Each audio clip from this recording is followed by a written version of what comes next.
عمو ليش مكتئب؟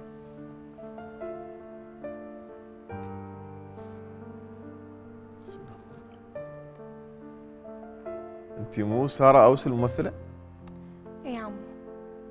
يعني انت مخلصتها بكل مسلسلاتك بكي وانا المكتئب؟ بس ترى يعني أنا أبكي بالتمثيل مو صدق، وهيك بالحقيقة أبكي شويونة. شنو شبيكم؟ شكو واحد بعمرك مقضيها بكي خصوصا هذا الشهر، معقولة هذا موسمكم؟ وش جابك هنا انت اول شيء؟ انت دا انتظر علي. علي انت يا مواليد؟ 2009. 2009 يعني انت ما ملحقه على نوري من كان جواد؟ منو عمو نوري؟ عمو نوري انا اسف، انا اعتذر، لان انت طبيتي بالاول ابتدائي، هو طلعوه من رئاسه الوزراء. عموما تدرين ليش نضوج بشهر 4 وتحديدا 9/4؟ لأن أنتم تحبون النظام السابق. شك بالنظام السابق حتى نحبه؟ شنو نحبيه؟ شنو نحب؟ 350,000 عراقي اللي راحوا بالثمانينات، لو 100,000 عراقي اللي راحوا بدخلت وطلعت الكويت، ملجأ العامرية، الحصار 12 سنة ووفاة مليون طفل. عمو أنا بطفولتي كنت مجبور آخذ جرعة صور من المعركة على مود يخلوني أشوف نص ساعة كرتون. دا تشوفين موبايلك هسه اللي بيدك اللي بيه كل وسائل الترفيه؟ أنا بعمرك وسيلة الترفيه مالتي كانت أتصل على 106 حتى أسمع هاي اللي تقول عند الإشارة الساعة 9:35 دقيقة كانت تقول بوقتها. تدرين أنا بالمدرسة كنت ما أقدر أقط القلم هواي لأنه يحطون 12 قلم بالسنة ولازم أخلص بيها السنة كلها. ماكله نستلم والتمر التي؟ نستلم والتمر؟ هاي شنو؟ أنتوا كنتوا أورجانيك؟ أورجانيك والله احنا يمكن كنا اورجانيك. شوفي باي، احنا كنا ناكل خبز اسمر وبوتيتا سلق ونشرب شاي بدون شكر.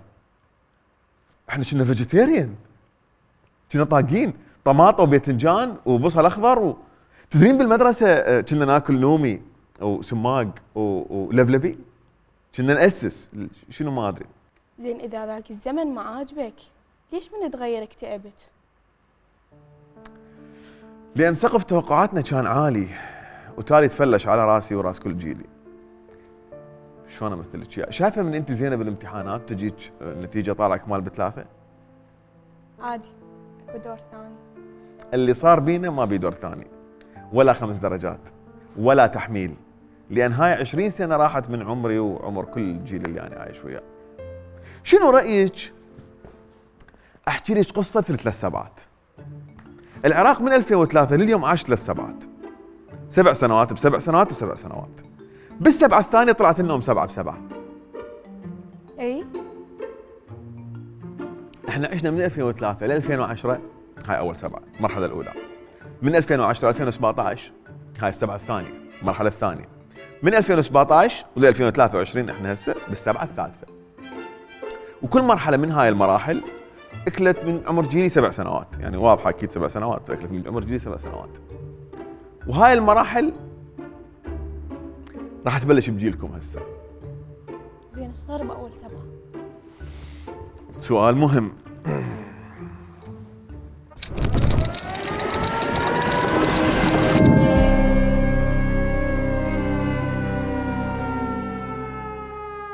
I want Americans and all the world to know that coalition forces will make every effort to spare innocent civilians from harm.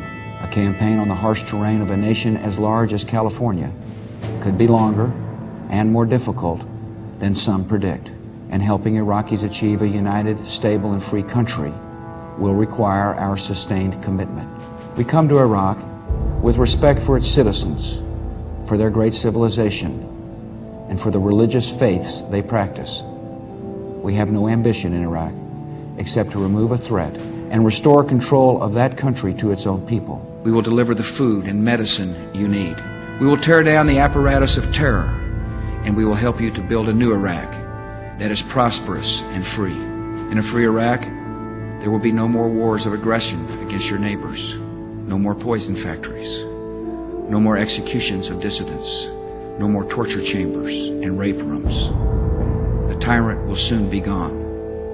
The day of your liberation is near. We believe the Iraqi people are deserving and capable of human liberty.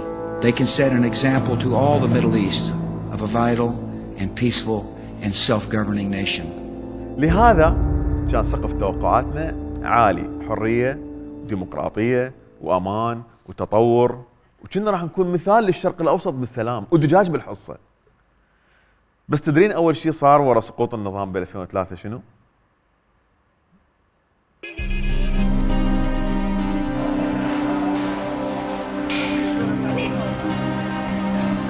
وبسرعة لافتة الملفت للنظر.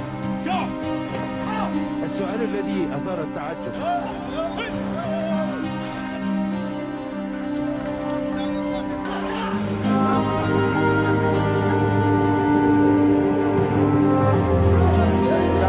كنا نتساءل لماذا لم يحركوا ساكنا لمنع هؤلاء اللصوص من نهب المخازن الرئيسية للمواد الغذائية في بغداد. بشي صغير ما عندنا حصة ماكو. مو ذول العراقيين.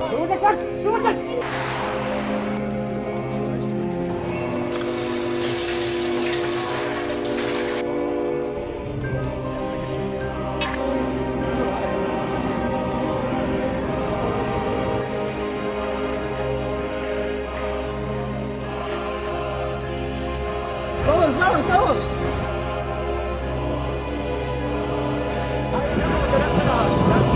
يقول لك هاي مالتي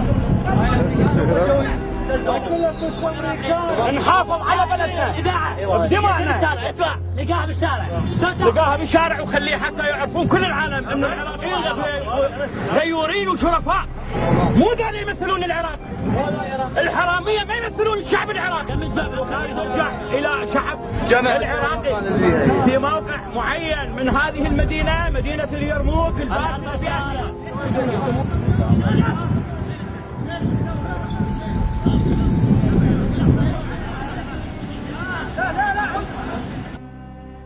هاي اكو ناس تريد تبوق وناس تمنعهم. هذا كان أول اختلاف بين العراقيين وراء 2003. ناس تقول بوك حرام وناس تقول بوك حرية، لأن كان أكو ناس عبالهم الحرية اللي جابوها الأمريكان هو إنك تبوق بحرية. يعني مثل هسه لا تستعجلين، يعني استبعد بالتداريج شوي شوي على كيفك.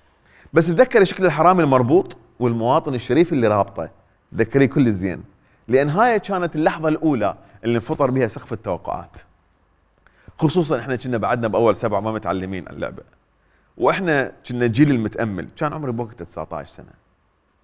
بعدين ورا الحواسم بلش زمن السوفة. هذا شو وقت؟ هذا ورا ما اجوا لك قاموا بشوية.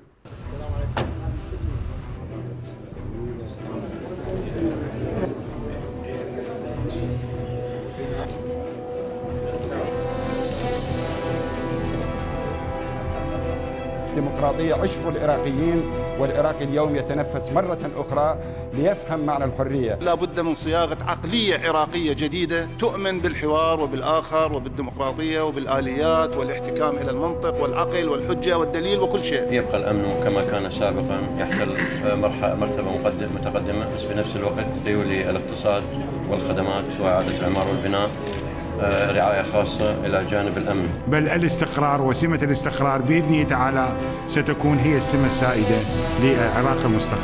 أنا متفائل جدا بمستقبل العراق، وأن الأزمة الراهنة سوف تزول سوف تستمر إلى الانتخابات البرلمانية المقبلة. إن هذا الحدث الهام في تاريخ العراق المعاصر كفيل بأن يدعم مسيرة الأمم المحبة للسلام، ويسهم في ازدهار المنطقة والعالم أجمع، ويرتقي بالعراق ليكون رمزاً نموذجياً للديمقراطية والحرية في المنطقة.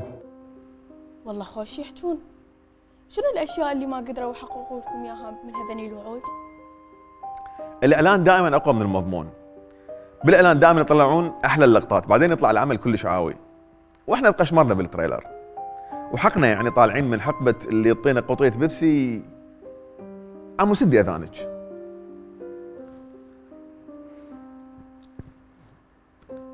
فتح اذانك عمو. فلما يجوا ذولا التيشة على ظهر الدبابات الأمريكية. العفو دقيقة، شنو جوا على ظهر الدبابات؟ ليش ما كانوا وياكم عايشين بالحصار؟ لا والله يا عمو ما كانوا ويانا.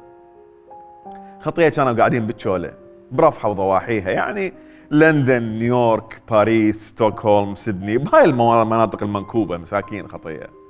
فكانت حالتهم صعبة، بس الله عوض صبرهم خير قد خير كثير.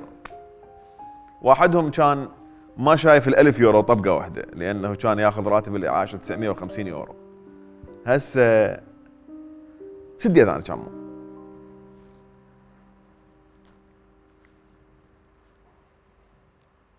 فتح يدانك عمو. وراها عمو التموا ويا مديرهم الملاك الكبير بريمر. منو بريمر؟ هذا أول رئيس للعراق ورا 2003. هذا إعارة سنة واحدة إجا وراح. تدرين رئيسنا كان في فترة ما أمريكي؟ يعني هسه رئيسنا هم أمريكي؟ لا، لطيف رشيد قصدك؟ بريطاني. بس تنازل عن الجنسية واحد يحكيها للأمانة. بس هو يقدر يرجعها بمعاملة من أسبوعين و1209 يورو. عموما أكملك على بريمر.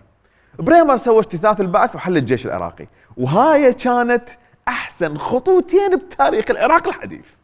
اي والله عمو، والله كنا ما ننام الليل من صوت الطلقات والاشتباكات والخطاطير، كل شوية تفتيش. هذني أحسن خطوتين وهاي النتاج؟ وهذا المخاض الديمقراطي يعني بعد شو تسوي؟ وليه هسه بعدنا نتمخض ونرجع ليه ورا. المهم ورا هذين القرارين زرقنا بقرار ثالث بعد أحسن من الأول والثاني. عين مجلس الحكم اللي أبرز وجوهه إبراهيم الجعفري، محمد بحر العلوم، الشلبي، علاوي، محمود عثمان، موفق الربيعي، سمير الصميدعي، غازي الياور، عدنان الباكشي، محسن عبد الحميد، يناد مكنة، مسعود برزاني، ونوري المالكي وآخرين. طبعا نوري من كان جواد. زين انت عمو ما رشحت وياهم؟ لا مو هو، لا الموضوع كان حصرا للمغتربين بوقتها، ما مسموح وجود لاعبين محليين. تخيلي هسه ورا 20 سنة من 2003 يلا سمحوا للسوداني يصير رئيس وزراء، وهم نفسهم ما مصدقين نفسهم ويصيحون 24 ساعة جبنا واحد كان من أبناء الداخل. بعدين عمو شنو عبالك يعني كانوا يشكلون حكومات بساعة التحرير قدامنا؟ هذا عمو وين؟ مو قدامكم؟ قدامنا؟ طقي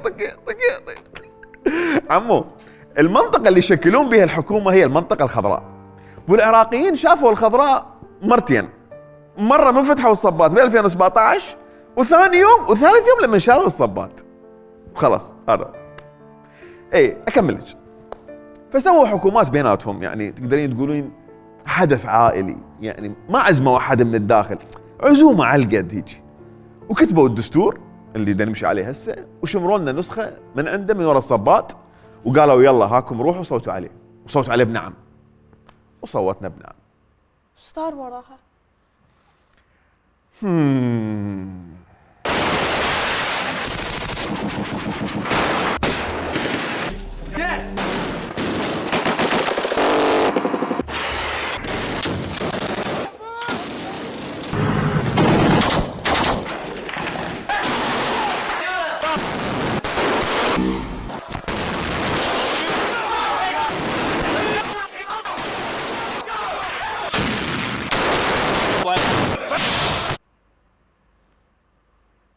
عاد شلون كنتوا مقضيها؟ السنجل مقضيها نتورك، واللي يعرف له وحده تزوجها. بس الحمد لله والشكر دخل لنا الستلايت ابو الماطور والموبايل والبيبسي والموز والسيارات ستيرن يمنا والياهو ماسنجر والعقرب مال الدوب والعقربه مال حسام الرسام. تعرفين حسام الرسام؟ ايه حسام كلش قديم طلع. كلش قديم حسام، يعني حسام انا اصيح له عمو. حسام خطيه بصراحه، حاول بكل قوته واغانيه انه يتفاوض ويا الارهابيين. لا تزرع قلب ولا بالشارع، ازرع ورده ازرع ورده. وتالي زرعوا الورده؟ لا رشوا علينا مي ورد. وراها صلخونا بانتخابات ديمقراطيه، قائمة الشمعة وقائمة الأيادي النظيفة. الشمعة مال هاي الصفحة والإيدينات مال هاي الصفحة. وهنا الأحزاب والكتل السياسية لبسوا العراقيين دريسات وقالوا لهم انتم سنة لازم تنتخبون الأيادي النظيفة، انتم شيعة لازم تنتخبون قائمة الشمعة، انتم كراد لازم تنتخبون التحالف الكردستاني. واكو جماعة بوقتها قالت لا تنتخبون لا أيادي نظيفة ولا شموع. كيف يتصور كل منكم العملية السياسية بعد الانتخابات في العراق؟ نبدأ بالأستاذ المالكي، أبو إسراء المالكي، أستاذ جواد المالكي. الوضع بعد الانتخابات أنا لا أقول بأنها ستكون عصا سحرية، ولكن قطعا ستؤسس لقاعدة. صدقت يا جوجو، هي مال قطعا ستؤسس لقاعدة، فعلا هي أسست لقاعدة. وشلون قاعدة؟ من هاي اللي يحبها قلبك، وقطعا ركضونا. سارة هذا عمو نوري من كان عمو جواد، يعني اخو التوأم. الله لا يسمع من حلقك ان شاء الله، الله لا يقولها، واحنا واحد وصار عندنا سوء هضم. اذا توأم شلون؟ ليش ايش عمو؟ ليه؟ سدي اذانك عمو، سدي اذانك. وين؟ اثنين؟ يعني يعطينا 6 محافظات؟ فتح اذانك عمو. بس هم وعدونا بشيء كلنا كنا خايفين من عنده. العراق إن شاء الله لن يمر بحرب أهلية. هذه مغالطات في حق الشعب العراقي. تاريخ العراق 6000 7000 سنة لم يحصل فيها حرب أهلية، لا بين المكونات القومية للشعب العراقي ولا بين المكونات الطائفية للشعب العراقي. شوف يا عمو، هاي نتائج بالتاريخ. يجي يقول ماكو حرب اهليه، وين راح تصير حرب اهليه؟ لانه من 4000 6000 سنه ما صارت حرب اهليه. هو التاريخ كله حروب اهليه، من 4000 سنه لحد الان كل شويه واحد رايح جايب طرف خارجي ومستقوا بيه على الداخلي، وهكذا. المهم وتدرين يا عمو ايش صار ورا الانتخابات مال 2005؟ اعرف، ما يحتاج تقول لي. ايش صار؟ طا طا طا طا طا طا طا دوف دوف طا طا طا طا طا. لا يا ريت لو طا طا طا طا طا طا. سنتين ساتر علينا جذوع النخل اللي نسد بيها الشوارع الفرعيه وداتج. عمو احنا كل واحد كان شايل هويتين احوال مدنيه، كل وحده بدريس شكل يختلف عن الاخر. انت واحدنا صار ادليمي وفرطوسي في نفس الوقت. يعني انتوا كلكم صرتوا مزدوجي الجنسيه؟ اي تقدرين تقولين هيك شيء. احنا فيجيتيريان ومزدوجي الجنسيه ومزدوجي الشخصيه. خوب اذا ضيعت شخصيتك بالمنطقه الغلط يبو النوب اللي ما يصلي الصفحتين يقتلوه. وش قدك راحوا بالغلط، والجثث المجهوله بالشوارع، وتفجيرات منارات الجوامع، والمفخخات بالاسواق الشعبيه، وخطف وطب عدلي وسيارات الاسعاف وابو درع هذا مو كابتن امريكا؟ لا، كابتن بطة وأوبل وسدة و160 ودريل وزرقاوي وسجن أبو غريب وسجن الجادرية السري وبعدين والحمد لله والشكر فزنا بكأس آسيا. ويونس، تعرف يونس؟ أكيد. فتح حلقة لأول مرة الحمد لله والشكر. واللي راحوا مثل ما قال عمو حسام، قمنا الصبح ندفن والعصر ننسى. وبهالفترة علاوي صار رئيس وزراء 5 أشهر، الجعفري صار رئيس وزراء 7 أشهر، مو فترات وزارية تحسيها فترات حمل غير ناجح.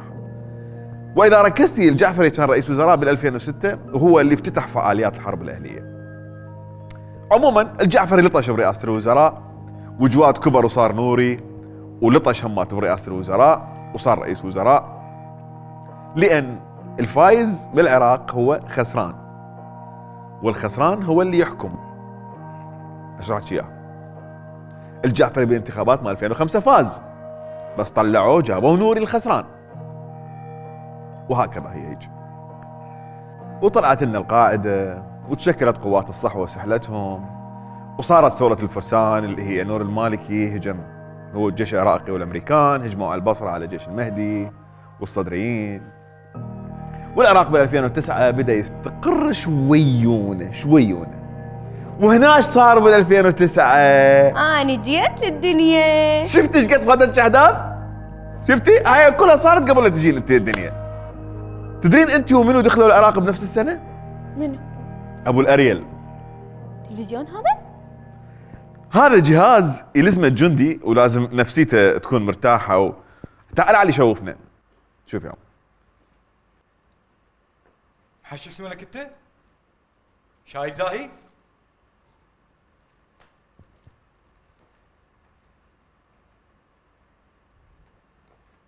حاط ريحه؟ عمو شنو هذا الجهاز يدور وسخين؟ لا والله ما هذا جابوه الوسخين، هاي كنا نفس اللي يصير بينا يوميا والله 200 مره. هذا جابوه جهاز على اساس يكشف السيارات المفخخه اللي كانت تطق بكل مكان بالعراق. بعدين طلع واحده من اكبر النصبات اللي مشت علينا، فانت شو يحكي لك عن هذا الجهاز؟ زين الامريكان وين كانوا بهاي الفتره؟ خاتلين حالهم حالنا، هم بالقواعد واحنا بالبيوت. ما كانوا متوقعين هيك كيوت، فبدأوا يرتبون اتفاقيه ويا جواد حتى يطفرون يطلعون من العراق، يعني شويه لعبه نفسهم. بس تدرين عمو شنو اهم نقطه بالاتفاقيه الامنيه؟ شنو؟ تلتزم الولايات المتحده بحمايه النظام السياسي العراقي. يعني حمايه العراق مو؟ لا هذا مو شغلهم، هذا شغل القوات الامنيه العراقيه.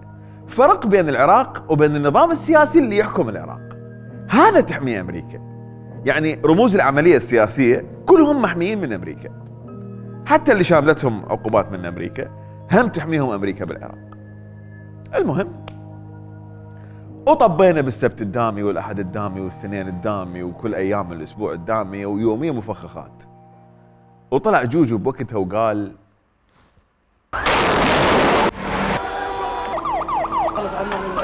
هزت مجموعة من الانفجارات المتزامنة والهجمات بقذائف المورتر وفي أعنف عملية إرهابية منذ يوم الأربعاء الدامي في هذه الانفجارات التي تعتبر الأشد في العاصمة بغداد،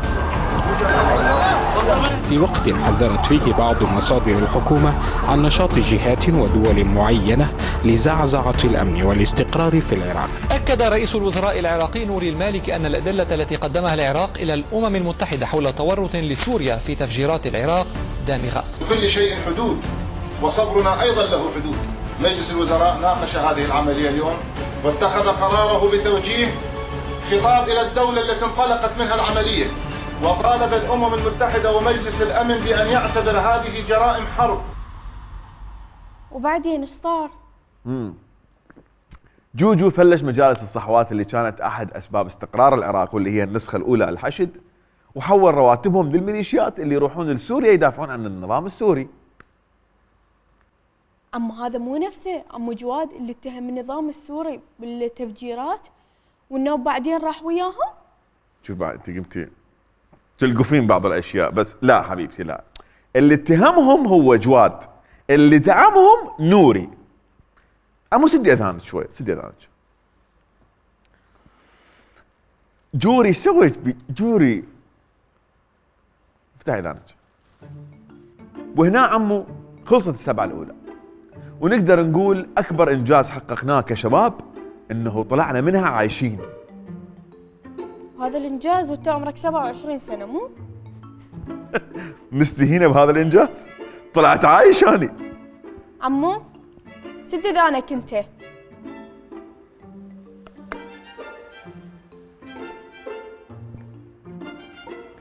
اقول لك اني تعبت من الحكي والاحداث الهوايه. انت تتفرج على هذا الفيديو بين ما اروح بس اجيب لك شاي. خلاص شاي. We come to Iraq with respect for its citizens. القصف الشديد والهذا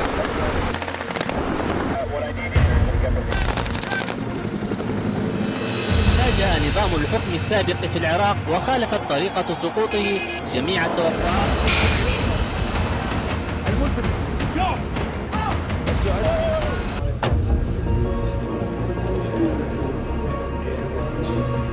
وأنا أضع ضغط التصويت أشعر بالسعادة الغامرة. نحن نريد أن يكتب بأسرع ما يمكن في الكتاب. والعراق اليوم يتنفس مرة أخرى قبل إعلان النتائج الكاملة للانتخابات.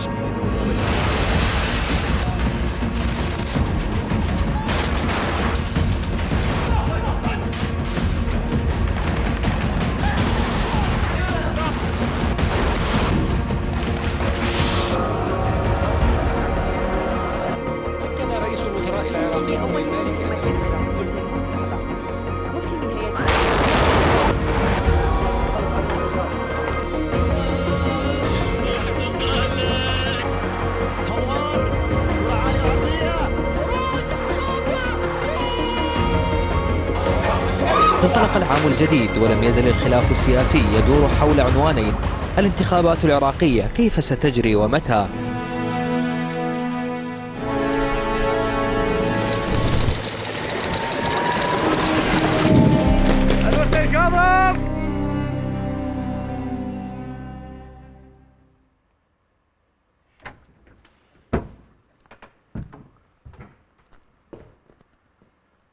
ها شو غيرت مكانك؟ هناك بقيت وحدي خفت، وترى هذا الفيلم كان رعب. هذا احنا كنا عايشين. اهلا بك في العراق. تشربين شاي؟ لا مو زين عاد انت صغيره. اجيبك حليب؟ ترى عمري 14 سنة وفنانة وممثل مسلسلات. صح نسيت والله. اوكي عموما خليني اكمل لك قصة السبعة الثانية. يعني تشربين شاي ولا لا؟ لا مو زين عليك تسوي بيت نقص حديد. السبعة الثانية دخلناها بكل امل وتفاؤل. صار عندنا تجربة ديمقراطية وعبرنا الطائفية ومشاكلها، واخيرا اجت انتخابات 2010 اللي كان بها اعلى نسبة مشاركة بتاريخ انتخابات العراق، واللي فازت بها القائمة العراقية برئاسة اياد علاوي ب 91 مقعد. بس اللي صار اكو ثلاثة ما عجبهم الوضع. ما أعلنته مفوضية الانتخابات العراقية لم يختلف كثيرا عن النتائج الجزئية، وهو تفوق القائمة العراقية بزعامة رئيس الوزراء السابق إياد علاوي. هو وقت الاحتفال بالنصر، فبقاء النتائج على ما هي عليه تعني أن الأولوية ستكون لعلاوي. في المعسكر الآخر أجواء مختلفة ظهرت في تعبيرات نور المالكي. رئيس الوزراء أعلن أن قائمته لن تقبل بنتائج الانتخابات، وأكد أنه سيطعن فيها. لا بد وأن يكون للمفوضية وعلى المفوضية باعتبارها محايدة ومستقلة أن تأخذ كل الطعون وكل التحديات وكل الإشكالات والشبهات التي تقدمت بها القوائم مأخذ الجد، لأن هذه عملية يتوقف عليها مستقبل البلد. شفتي؟ لأنه خسر اعترض على نتائج الانتخابات وطالب بعدوى فرز يدوي. اي شفته هذا، ادري بيه. سارة هنا أنا عمرك سنة واحدة ترى. هاي مو ب 2022؟ لا هاي ب 2010. هو ب 2014 هم ما تعترض، مو بس اي 2014 اعتراض. والله كم مرة اعترض؟ إذا لم تكونوا مرتكبين لشيء لماذا تخافون من العد والفرز اليدوي؟ سأقدم اليوم شكوى رسمية إلى المحكمة الاتحادية ضد السيد رئيس الجمهورية وجملة من القضايا والحقائق التي حذرنا منها، ولكن مع الأسف المفوضية ما استجابت لنا، ويتحدثون عنها الإخوة وقدموها بتقارير أن الذي حصل تزوير إلكتروني. ما لنا علاقة بها، خلينا بال 2010. بال 2010 صار شيء غير مستقبل العملية السياسية والعراق كله، واللي هو تفسير المحكمة الاتحادية للكتلة الأكبر. بهاي الانتخابات فازت قائمة اياد علاوي بأعلى المقاعد، وكان المفروض هو يشكل حكومة اياد علاوي. بس اتفاق بين بايدن اللي كان نائب رئيس الولايات المتحدة الأمريكية وأحمدي نجاد رئيس إيران ونور المالكي افترت. كان يطلع واحد اسمه مدحت وفسر الكتلة الأكبر اللي هي بالدستور، وقال اللي يشكل حكومة مو اللي يفوز بالانتخابات، اللي يجمع أكثر عدد من الخاسرين داخل قبة البرلمان. فنور هنا اللي هو واحد من اللي كتبوا الدستور فصفن هيك بينه وبين نفسه وقال حبيت هاي الخطة والله حلوة. وبهالطريقة هاي شمروننا ملحق تفسير الدستور من وراء الصبات. هاي يمكن هنا كان عمري سنة ما أدري. يعني هو أنت كان عمرك سنة، بس اياد علاوي كان عمره 64 سنة وهم كان يدري. أما اللي يدري فهو السيد اللي صال عليه نوري وصار فارس براسه بصولة الفرسان. السيد كان له موقف مفاجئ من الانتخابات ومن حكومة نور المالكي الثانية. أعلن التيار الصدري عن عدم ممانعته ترشيح دولة القانون للمالكي. عمو مو؟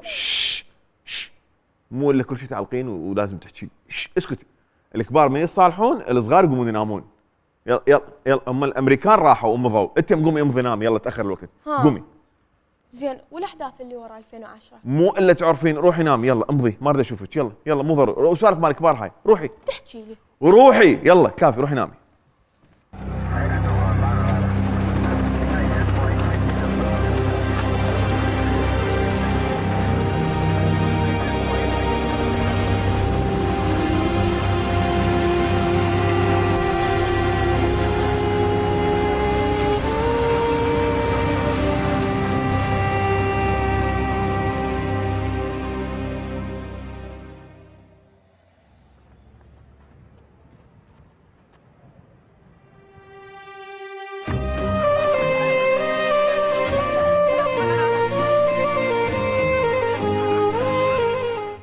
نومته ما راح اكمل السالفه الثانيه. وصلت للنص بعد. علي تعال احكي لك، اكمل لك القصه، احكي لك الاحداث ايش صار من 2003 اليوم. تعال. لا اعرفها وعايشها كلها. انت مو كنت فاقد الذاكره؟ لا تخاف، هاي الاحداث غير قابله للفقدان. اكمل يا احمد، دا اسمع. غصون، وانت ليش مهتمه تعرفين الاحداث؟ الذكاء الصناعي يتعلم بالتكرار، وأنا أريد أتعلم من أخطائكم. اوكي زين، راح اكمل. اوكي وين وصلنا؟ حكومه 2010. قول تشكلت الحكومه، وعلي نصيف وسليم الجبوري وعزة الشابندر وصالح المطلق ورافع العيساوي اللي كانوا ويا علاوي صاروا ويا نوري، ونوري صار رئيس وزراء ووزير دفاع ووزير داخليه بنفس الوقت. مشت الدنيا وطبينا على 2011. بهاي السنه بلشت اول مظاهرات عراقيه ببغداد واماكن ثانيه ضد نوري والحكومه. واحزر ايش صار؟ أعرف. شلون عرفتي؟ مو كنت أسمعكم من البداية.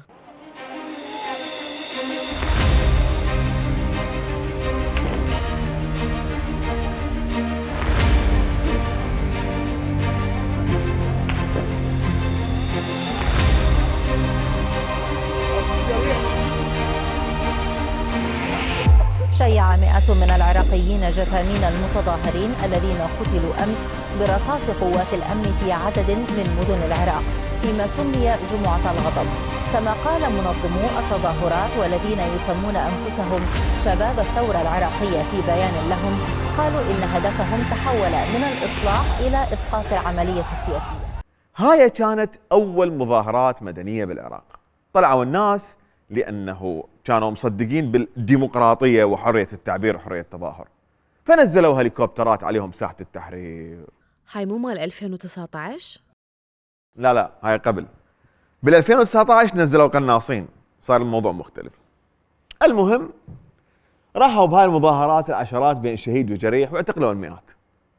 وبعدين راح نوري لأمريكا حتى يشوف أوباما، واخذ وياه عمك هادي وعمك فالح، ورجع نوري من أمريكا. واحزر ايش صار؟ تا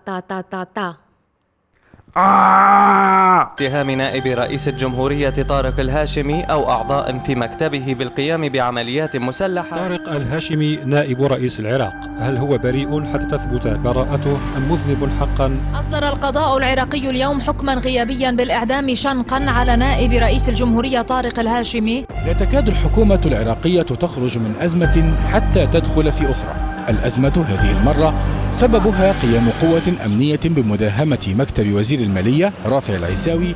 داهمت قوة ميليشياوية عصر هذا اليوم مقر وزارة المالية ومكتبي ومنزلي. الحادثة فجرت غضب القوى والكيانات السنية على المستويين السياسي والشعبي.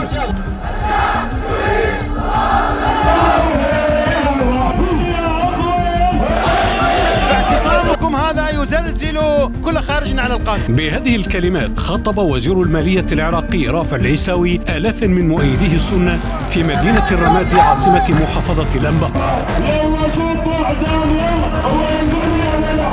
إجابة لكم الآن عني مقدم استقالتي أمامكم. هسه هنا صار عندك 6 محافظات كاملة طالعة مظاهرات على الحكومة، والبلد صار على شفا حرب وراح تعلق. فالمفروض رئيس الحكومة ووزير الدفاع ووزير الداخلية بيان واحد اللي هو نوري بهيك ظرف حساس شو يسوي؟ يتعامل بالعقل والمنطق. صح، مفروض يحتوي الشعب باعتبارهم أبنائه، يسمع من عندهم، يجوز عندهم مشاكل، يجوز عندهم احتياجات، يجوز ناس سنتين يباتون بالشارع وما حد معبرهم، غير اكو سبب دي يتظاهرون، خو ما عاجبهم ينامون بالخيام على التبليط. فايش سوى نوري حتى يحتوي الشعب؟ نتنت الشعارات التي ترفع والممارسات التي ترفع، لكن أنا مو قلق منهم. هذه فقاعة ستنتهي، ونحن نقول لهم انتهوا قبل أن تنهوا. هل يوجد رئيس حكومة بالعالم يطلع الشعب عليه يقول هذول فقاعات ومن السوالف؟ هذا منطق رئيس حكومة هذا؟ كل من جاء بأمر من المالكي تعيينه في الأنبار يطرد ابتداء من يوم السبت لمدة أسبوع. نستسلم يا نوري، لن نستسلم. حقوقنا رغما عن أنفك والله اختي العزيزه يطلع نور المالكي من الحكم تنتهي كل شيء. احنا تتخلون من هاي موجوده قوات الجيش او سلطه على اوغاد قاده المحافظه. لو ولا واحده وخلى يراهن على الحرب، واذا كان يريد طائفيه حرب طائفيه هذا رد على المالكي غادر قبل ما تنشي حرب. وحتى تكمل اللعبه طلعوا بالمظاهرات شخصيات ما ادري منين، سعيد اللافي، قصي الزين، عبد الرزاق النايل، ابو ريشه، علي الحاتم، شعلان الكريم، وخميس واخرين ركبوا الموجه. وهم هذول الاشخاص نفسهم اللي جابوا سمعه السيئه المظاهرات من خلال استغلال مآسي الناس لمصالحهم الشخصيه والسياسيه.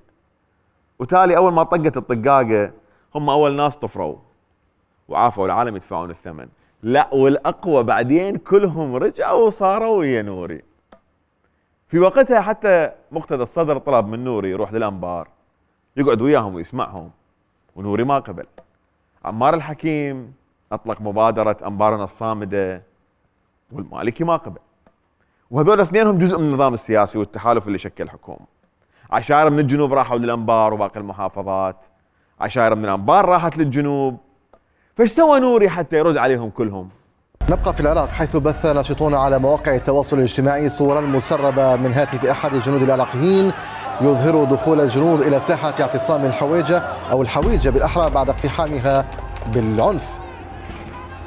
حقيقة ما حصل في الحويجة لا أستطيع أن أقول عنه إلا أنه مجزرة بكل معنى الكلمة.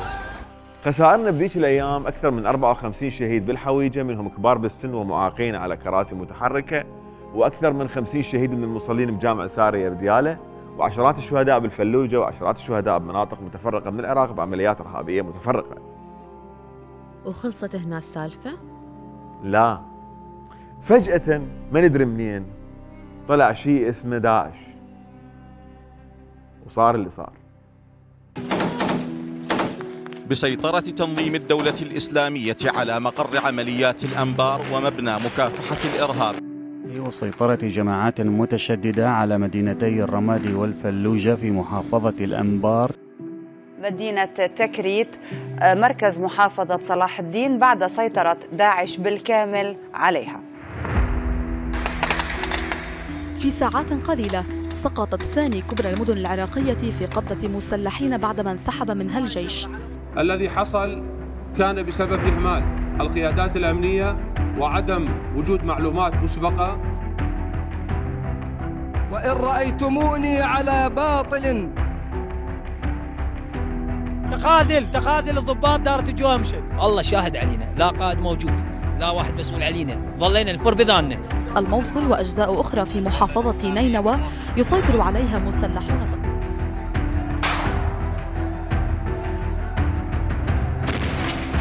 إن خطورة الوضع الأمني تتطلب اتخاذ إجراءات سريعة وعاجلة لحماية الأمن الوطني والمواطنين.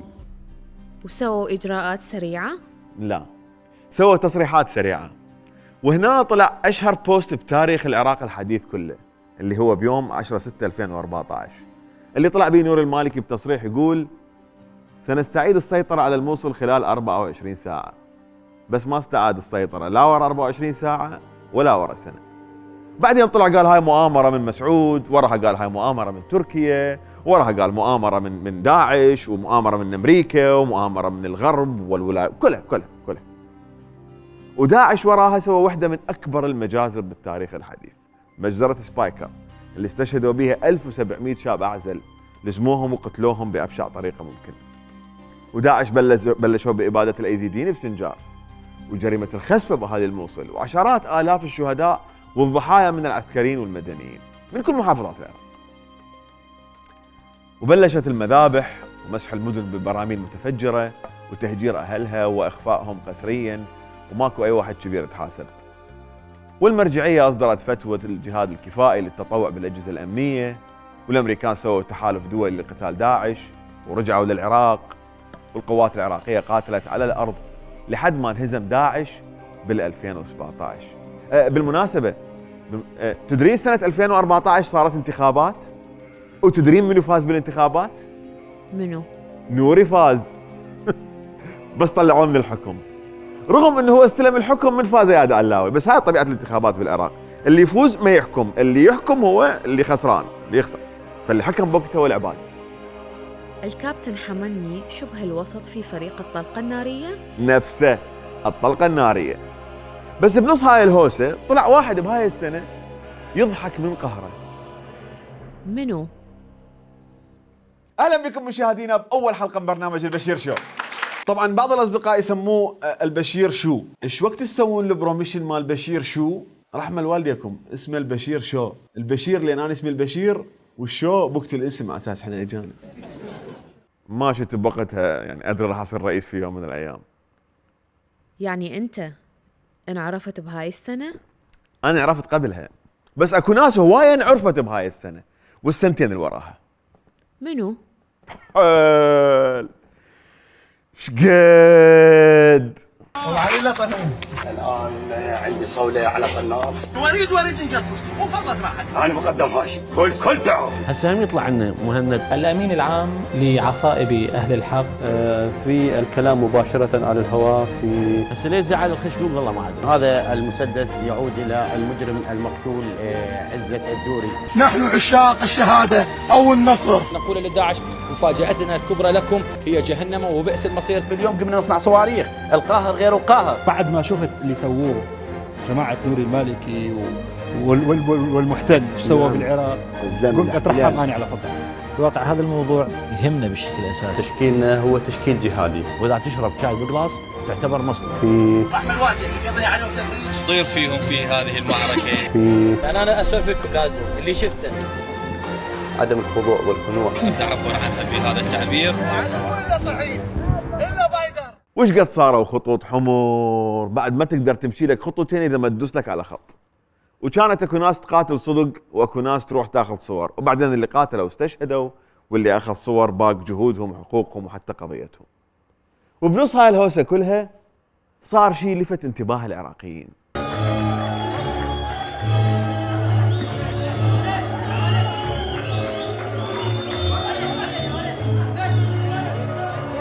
هاي السنة كانت بداية عهد تطور وانتشار الفاشينيستات بالعراق، وشيماء قاسم من فازت بلشت تصير عندها مشاكل هواية ويا فاشينيستات آخرين، والعراقيين كانوا يتفاعلون كلش ويا عركاتهم لأنه أخيراً لقوا عركات بالعراق مو طائفية وما بيها دم، بس بيها شوية فضايح يعني. هاي قبل ما يقومون يهددن بالعصائب وخوالهم اللي بالمخابرات. قصة حلوة بس أنا انتبهت السالفة، صار كم سنة تمر وما جبت طاري كردستان. لين كنت منتظر 2017 واسولف لك على الحدث الاهم بها. ايش صار بهاي السنة؟ الاستفتاء على انفصال الاقليم. المصوتين بنعم. نعم وأي نعم لانفصال إقليم كردستان العراق عن العراق. قالها أكثر من 92% من الناخبين في استفتاء الاثنين الماضي. نعم جاءت بالرغم من لآت وتهديدات كثيرة من بغداد وأنقرة وغيرهما بدرجة أقل. وهم لقينا نفسنا قدام حرب أهلية جديدة، ولولا أنه الله ستر وكياتة حيدر حمني كان بعدنا ليها هسه قاعدين على السواتر. والشغلة الأخرى اللي وقفت الحرب هي أغنية مهمة بتاريخ العراق. بابا كتر محمد، بابا كتر محمد، بابا كتر محمد خربت.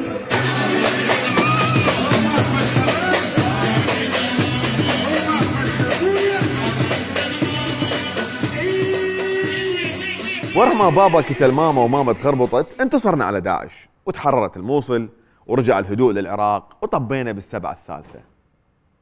وأروح أفول شاي وجهي.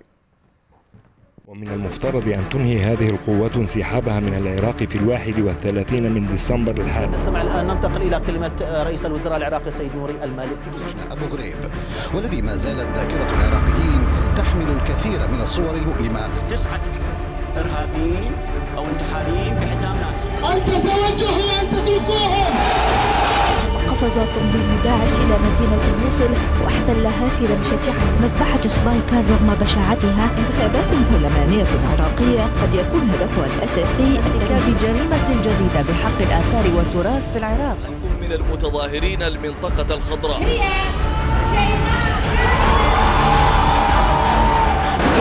دور نزلت 83 جبل. مكانك اليوم انا عاقب 3 ايام على اللبن والخضار والتعب.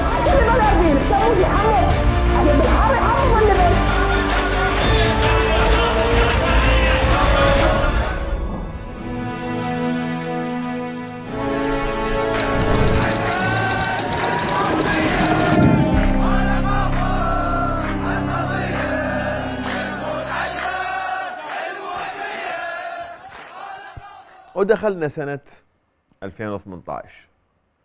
سنة الكياتة والمولات وحفلات التخرج والمطاعم وسناب شات وصالات الروليت والملاهي والمخدرات وحمزة الشمري.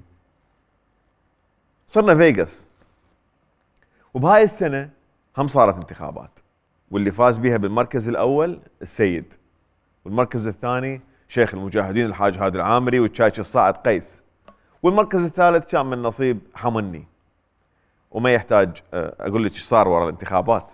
دعا زعيم التيار الصدري مقتدى صدر الذي يتزعم قائمة سائرون الفائزة في الانتخابات النيابية، دعا العراقيين إلى التوحد بدلا من حرق مخازن مفوضية الانتخابات الذي أتى على أخضر صناديق الاقتراع ويابسها. من جهته اقترح زعيم ائتلاف الوطنية إياد علاوي إجراء استفتاء شعبي لتقرير اعتماد الانتخابات الأخيرة أو إعادة إجرائها. شككت أطراف سياسية كثيرة في نتائج الانتخابات بسبب ما سمته تلاعبا وتزويرا كبيرين حصلا فيها. كتلا سياسية صعدت من حدة لهجتها حتى وصل البعض منها إلى التحذير من حرب أهلية. شكلت حكومة بعد مخاض عسير ومخالفة دستورية واضحة، واتفق على أن يكون عادل عبد المهدي رئيسا لها.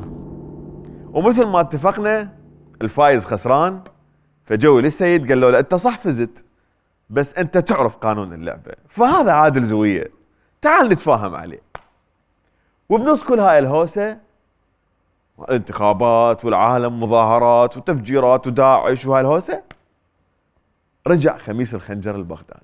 بعد 15 عاما من العمل السياسي والإنساني للبلاد من خارجها، الأمين العام للمشروع العربي الشيخ خميس الخنجر يصل إلى بغداد ويعد بمواصلة العمل من أجل بناء العراق.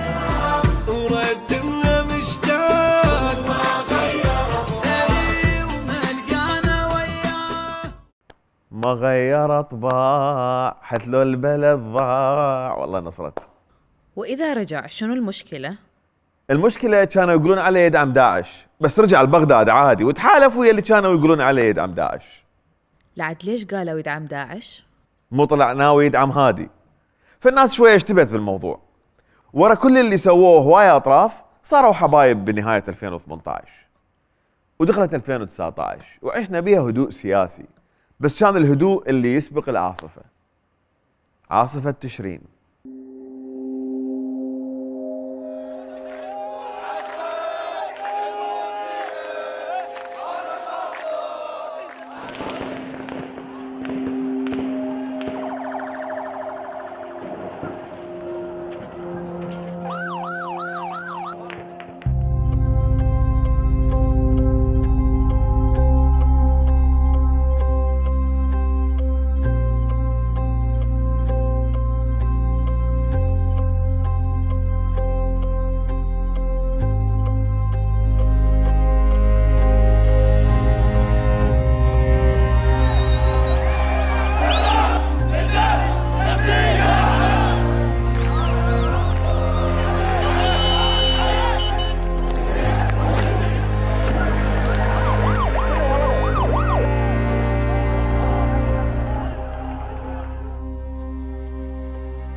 هذا يا غصون كان واحد من أهم وأقوى وأكبر الأحداث اللي صارت بالعراق بعد 2003، وهاي أول مرة من 100 سنة على الأقل يطلع بها الشعب العراقي بهذا العدد بدون تحريك من سياسيين ومن جميع الفئات، ويستمرون هاي الفترة الطويلة كلها حتى يطالبون بشيء واحد، وطن يعيشون به. ورا أشهر كاملة من القمع للناس استقال عادل زوية، ولحد الآن اللي جابوه يبكون عليه بعدهم. بس شوية خف البكي من جابوا السوداني بعدين، بس راح نجي فد شوية. وانتهت 2019 باستقالة عادل؟ انتهت، وبدأت 2020 بحدث ما حد متوقع ممكن يصير أبد، حادثة المطار اللي أعادت ترتيب المواقف ووزعت الأدوار من جديد، لأن هواي أشياء تغيرت وراء هاي الحادثة. مشينا ب 2020 وبهاي السنة اجتنا 3 شغلات مهمة جدا: كورونا والمقاومة والكاظمي. أتشرف أن أقدم لك كتاب التكليف وأتمنى لك كل الموفقية. يا كاكا مصطفى حبيبي. السيد الرئيس، أتشرف بقبول هذا التكليف. كلنا خدم بشعبنا العراقي، وسنعمل نكون بمستوى المسؤولية أمام الشعب والتاريخ. ومشت الأيام والشهور والكاظم يقول اطمئنوا، وما حد قدر يطمئن حتى هو، لأنه بسنة 2020 صعد نجم جبهة أبو جداحة وتوثية الشيعة وربع الله لحد ما صار فتح حدث سنة 2021 انطانا أمل شوية أنه احنا نتفاهم ويا العالم ومو معزولين عنه.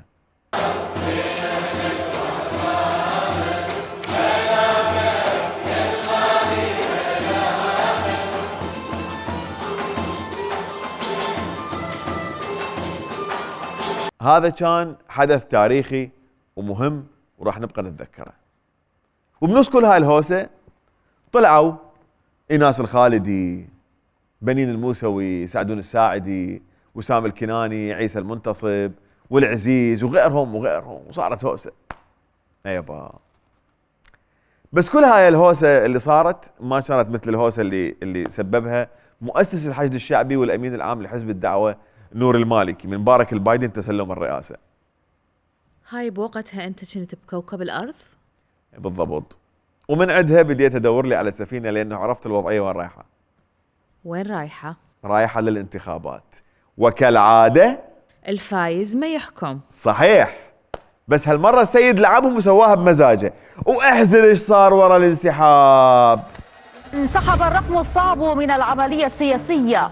رئيس التيار الصدري مقتدى الصدر بعثر أوراق المشهد السياسي الذي يعاني من انسداد مزمن. همش رئيس البرلمان العراقي محمد الحلبوسي بالموافقة على استقالات نواب التيار الصدري من مجلس النواب العراقي. وصل أنصار التيار الصدري إلى القصر الحكومي الذي علقت الجلسات فيه على خلفية ما يجري. بدأت اشتباكات عند أطراف المنطقة الخضراء.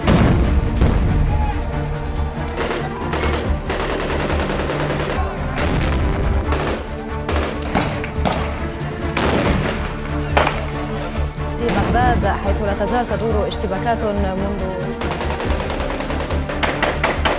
عدد ضحايا الاشتباكات في بغداد. لا هاي ما كانت حرب ولا اشتباكات عنيفة مثل ما مكتوب بالخبر.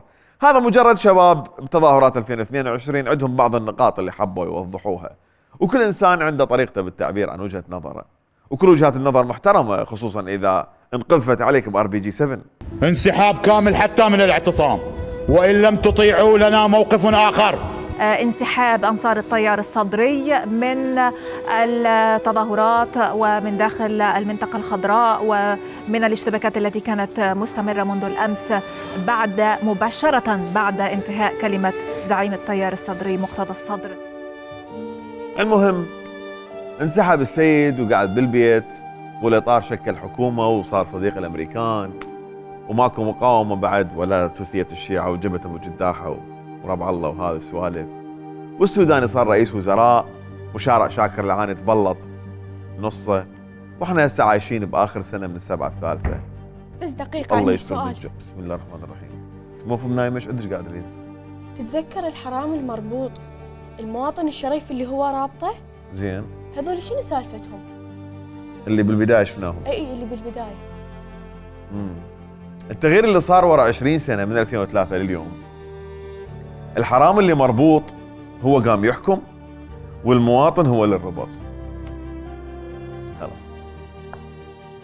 تشربين شاي؟